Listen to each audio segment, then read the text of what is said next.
Welcome to the B. Ellis live channel. Today we're going to be watching Lamar Peters' 1v1 scouting report. Hit the like button and subscribe, and let's get right to the video.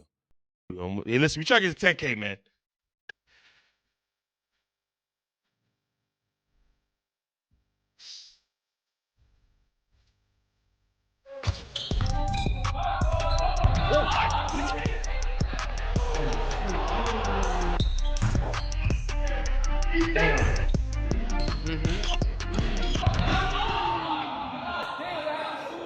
This is LP. The 6-foot-tall guard from Louisiana is one of the most high-profile players to enter into the YouTube scene. Lamar played D1 college ball at Mississippi State, and despite being a projected top pick, he ultimately went undrafted in the 2019 NBA draft. He then tore up the NBA G League, averaging 18 points and 7 assists a game while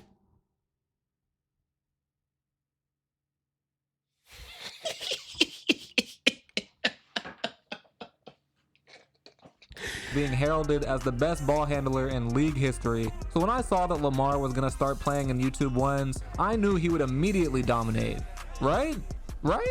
In this video, I'll be analyzing the strengths and weaknesses in Lamar's one-on-one game with the goal of helping out his next opponent. If he pays attention, he could avoid ending up like this guy.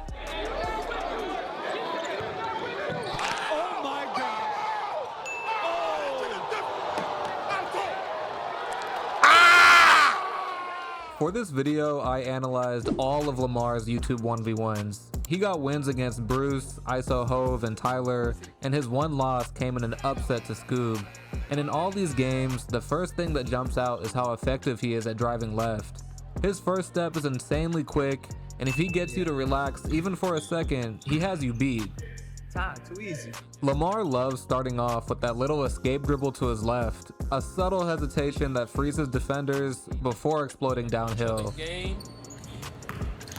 full speed. That's it. Full speed right. And once he gets into the paint, he typically finishes. The dude is strong, especially for a guard, and smaller players in the space won't be able to stop him from just walking to the rim. But here's where Lamar will really embarrass you. The obvious defense to this would be to try to beat him to the spot and cut off his left-hand drive. Except that's exactly what he wants you to do. If you overcommit, he got this nasty snatchback to leave your ankles in the paint.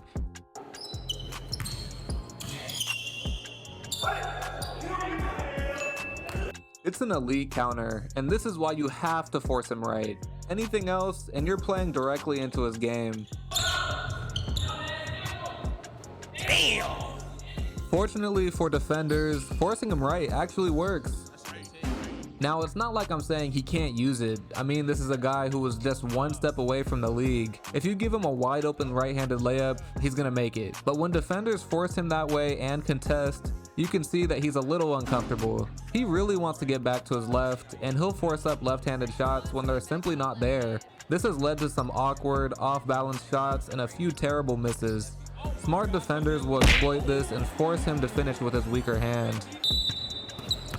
Okay. That's a good call, because who's controlling the energy right now? But even if you do force him right, that doesn't mean you solved him. Because if you give him space, even just a little, he's gonna make you pay. Easy shot.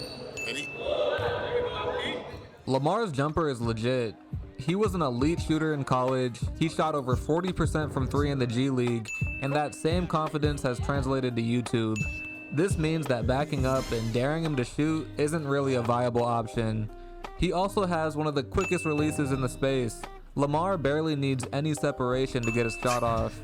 You can tell he's used to being the smaller guard in the pro world, because here, with smaller defenders, he could rise up over almost anyone. It's rolling in the...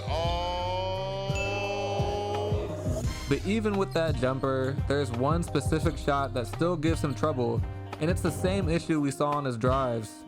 Although he is a great shooter, he does struggle when shooting while dribbling to his right. Step backs, pull-ups, fadeaways, it doesn't really matter. His percentages simply go down. When you combine this with his reluctance to finish with his right, you have a clear strategy. Force Lamar right all game long and live with the result.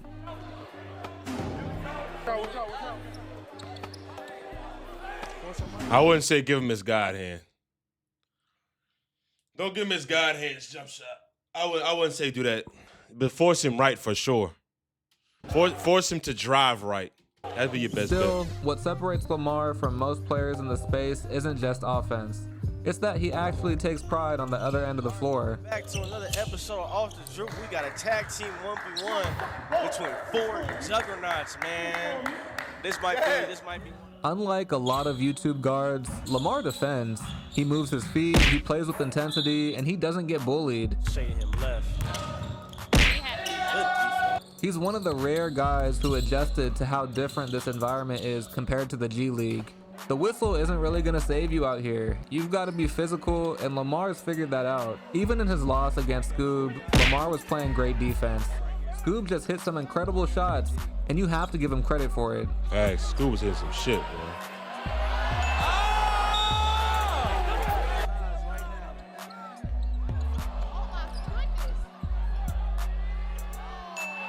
You know how filthy that is? That is disgusting.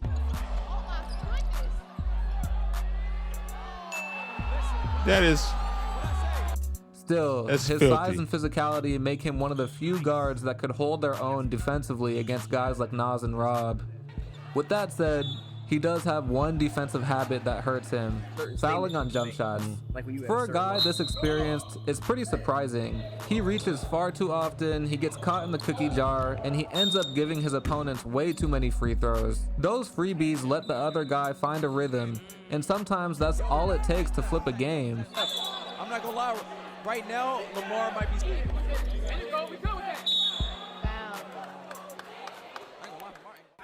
Overall, I have LP ranked as the 7th best 1v1 player on YouTube, right next to Scoob and Isote. Lamar is one of the most talented players to step into the scene, but talent alone doesn't guarantee success here. You still gotta earn it. Still, I do think he's a real threat to Rob and Nas, and I would love to see him go against Isote. I think that game could go either way. But as always, these are just my thoughts, so let me know what you think about Lamar's game, and comment below who I should scout next. He'll bucket for sure. Hezzy on crazy. Appreciate it, bro. LP, bro. Yes, sir. He'll bucket for sure. I ain't gonna lie, man. Good video, man. What I would say is, I'm looking forward to the 8th, man. I'm looking forward to the 8th, seeing how Jelly JQ looks, seeing how Lamar looks. Just looking forward to that, man. We will be going live. We will be going live that day after the event is over to discuss. So make sure you guys lock in with us. And also, I need to get this video to 8 minutes. So what we're going to do is we're just going to look at each other for 10 seconds.